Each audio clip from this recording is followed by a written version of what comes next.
به نظر دود سیگار و ویپو میشه از فیلتر رد کرد ببینیم چی میمونه؟ نگاه کن.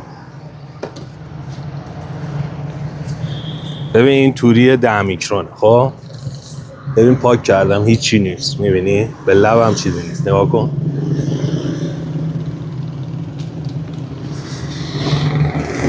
این از دود موند.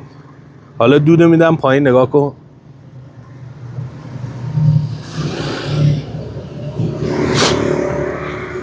ببین از دودی که دادیم پایین کم رنگ تر شد.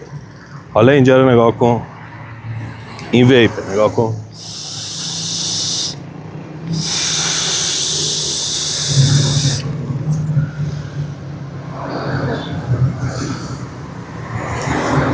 فقط رطوبته.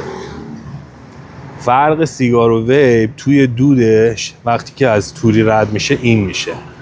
یعنی یه توری 10 میکرون از دود اینقدر آشغال نگه داشت.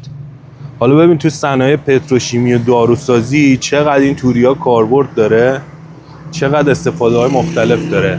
منو دنبال کن، هر روز یه توری جدید رو بهت معرفی کنم.